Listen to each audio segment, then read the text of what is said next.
സ്ഥാനാർത്ഥി പ്രഖ്യാപനത്തിനു പിന്നാലെ മുന്നണികളിലും പാർട്ടികളിലും പലയിടത്തും കലഹമുണ്ട്. സന്ദീപ് വാര്യരെ തൃക്കരിപ്പൂരിൽ പരിഗണിക്കാനുള്ള നീക്കത്തിനെതിരെ കാസർഗോഡ് DCC നേതൃത്വം അതുപോലെ തന്നെ യൂത്ത് കോൺഗ്രസും രംഗത്ത് വന്നിരിക്കുകയാണ്. കൊച്ചി മണ്ഡലത്തിൽ പ്രഖ്യാപനത്തിന് മുൻപ് തന്നെ ദീപ്തി മേരി വർഗീസിന്റെയും മുഹമ്മദ് ഷിയാസിന്റെയും പേരിൽ പ്രവർത്തകർ പോസ്റ്ററുകൾ ഒട്ടിച്ചു. കൊച്ചി മണ്ഡലത്തിൽ KPCC general secretary Deepthi Mary വർഗീസിനായി ഒരു വിഭാഗവും DCC പ്രസിഡന്റ് മുഹമ്മദ് ഷിയാസിനായി മറുവിഭാഗവും പോസ്റ്ററുകളുമായി രംഗത്തെത്തി. സന്ദീപ് വാര്യരെ തൃക്കരിപ്പൂരിൽ പരിഗണിക്കുന്നെന്ന റിപ്പോർട്ടുകൾ പുറത്തു വന്നതോടെ എതിർപ്പുമായി DCC അധ്യക്ഷൻ തന്നെ രംഗത്തെത്തി. ഈ ജില്ലയിൽ നിന്നുള്ള ആളുകളെ പരിഗണിക്കണമെന്നാണ് ജില്ലാ കോൺഗ്രസ് കമ്മിറ്റി എടുത്ത തീരുമാനം. അത് ഞാൻ ഉറച്ചു നിൽക്കുന്നു.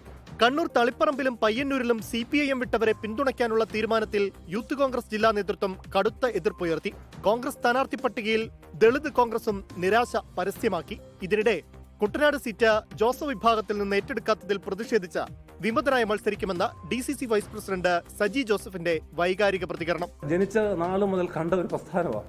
അവിടെ നിന്ന് മാറേണ്ടി വരുന്നു എന്ന് പറയുമ്പോൾ നമുക്കുണ്ടാകുന്ന വേദന നിങ്ങളത് മനസ്സിലാക്കണം. കാരണം അത്രയധികം ത്യാഗം സഹിച്ച ഈ പ്രസ്ഥാനത്ത് നിന്നിട്ടുള്ളത്. ചങ്ങനാശ്ശേരി സീറ്റ് വിനു ജോബിന് നൽകിയതിൽ അതൃപ്തിയുമായി കേരള കോൺഗ്രസ് ജോസഫ് വിഭാഗം നേതാവ് VJ ലാലി. അത് എനിക്ക് കടുത്ത അതൃപ്തിയാണ് എന്നുള്ളതാണ് എൻ്റെ വിശ്വാസം.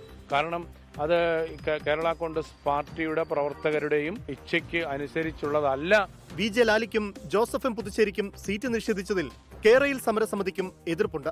പെയ്ഡ് സീറ്റെന്ന ആരോപണം സ്ഥാനാർത്ഥി വിനു ജോബ് തള്ളി. ഇതിനിടെ വൈപ്പിനിൽ 12 BJP പ്രവർത്തകർ CPIM-ൽ ചേർന്നു. Election desk 24. ലോകത്തെവിടെയായാലും ഏത് സമയത്തും 24 വാർത്തകളും ഓഗ്മെന്റഡ് റിയാലിറ്റി പാക്കേജുകളും എക്സ്പ്ലെയിനറുകളും വിശദമായി കാണാൻ ഞങ്ങളുടെ YouTube ചാനൽ നിങ്ങൾക്ക് സബ്സ്ക്രൈബ് ചെയ്യാം.